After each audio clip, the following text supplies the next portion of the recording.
चाहे मैं जग रहा हूँ या स्वप्न में हूँ या सुषुप्ति में हूँ, मेरी जिह्वा से हर समय राधा राधा ऐसा नाम निकलता रहे। यदि आप नाम के अभ्यासी हैं तो आप जब करवट बदलते हैं तो आप उस समय देखते हैं आपका नाम या मंत्र चल रहा है। अगर चल रहा है तो आपका अभ्यास ठीक है, यदि नहीं तो अभी आपका अभ्यास ठीक नहीं है। अगर नींद खुली तंद्रा में स्थित है तो नाम चल रहा है, मंत्र चल रहा है, आप जाग भी नहीं रहे, आप सो भी नहीं रहे। ये बहुत नामाभ्यास से ऐसी सुंदर स्थिति प्राप्त होती है कि आंसुओं से वस्त्र भींगे रहते हैं। कब रात निकल गई, कब दिन निकल गया, उपासक को पता ही नहीं चलता। वो नाम के उस परमानंद में डूबता है जिसकी चाह से हम अनंत जन्मों से भटक रहे हैं भोगों में, और वो किंचन मात्र नहीं है। ही जिय रसना श्वास श्वास प्रति, आहा रोम रोम रट लाऊं राधा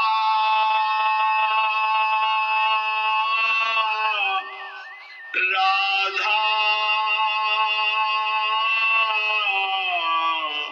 राधा राधा।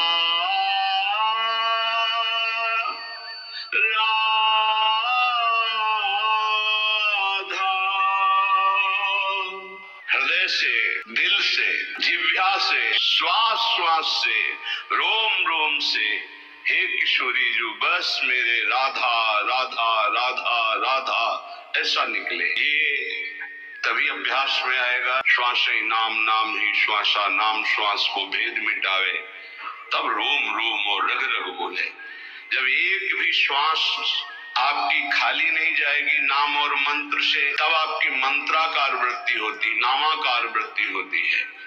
तब वो जागृत स्वप्न सुषुप्ति स्फुरत में राधा पदाब्ज छटा, वो स्थिति तब आती है। बातों से नहीं आती, ये प्रवचन से नहीं आती, ये प्रवचन सुनने से भी नहीं आती, ये अभ्यास से आती है। सुना, मनन किया और सार बात पकड़ के चल दिया तो स्थिति आ जाएगी। अगर राधा नाम चल नहीं रहा तो मृत्यु हो जानी चाहिए हमारी। जब तक नाम तब तक श्वास, जब तक श्वास तब तक नाम, नाम नहीं तो श्वास नहीं, नाम नहीं तो मृत्यु स्वीकार है। कसौटी में कस के देखो कैसे भजनानंदी हो। भजन के सिद्धांत को कसौटी में कसो, अपने मन को देखो।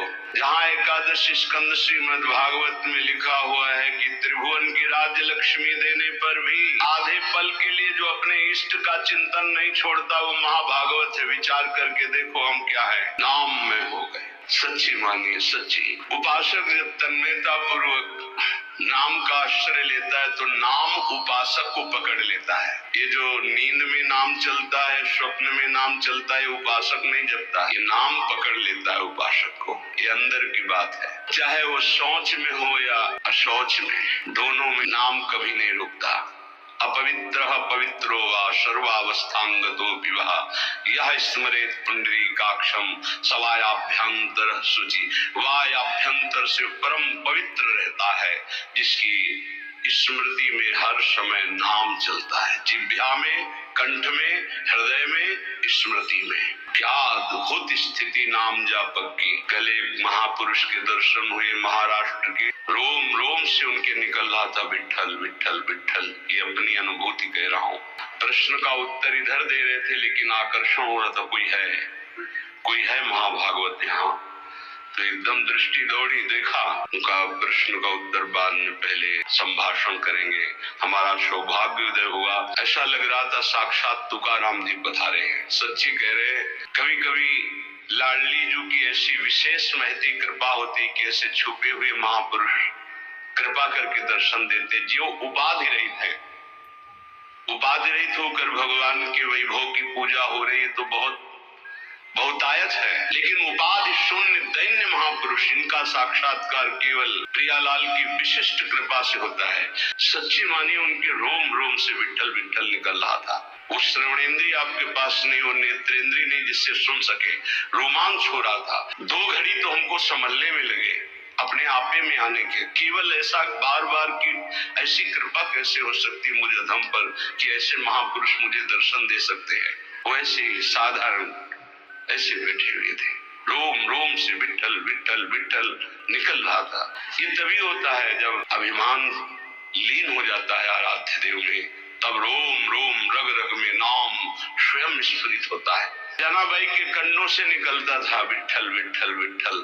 तुकाराम जी जहाँ चरण रख देते थे वो भूमि बोलती थी विट्ठल विट्ठल। ये रोम रोम से राधा राधा निकलने लगी, कोई आश्चर्य की बात नहीं है। निरंतर अभ्यास नाम का होता है तो रूप छा जाता है, चमत्कार प्रकट हो जाता है। ऐसा महाभागवत भुवन के भुवन को पावन करने की सामर्थ्य रखता है। जितना नाम जप करोगे रूप झलकने लगेगा। अगर नाम नहीं तो परिचय नहीं मिलेगा। सामने रूप खड़ा हो, ये कौन है? बोले अमुक है। नाम परिचय कराता है रूप का। तो रूप नाम में, नाम रूप में, रूप में डूबा हुआ नाम जप कर रहा है, कभी नाम में एकाग्र बुद्धि करके रूप में डूबा हुआ है। नाम रूप बहुत जोर का प्रेम प्रकाशित हो जाएगा हृदय में दो ही बातों से, नाम जप और लीला गुण गायन श्रवण।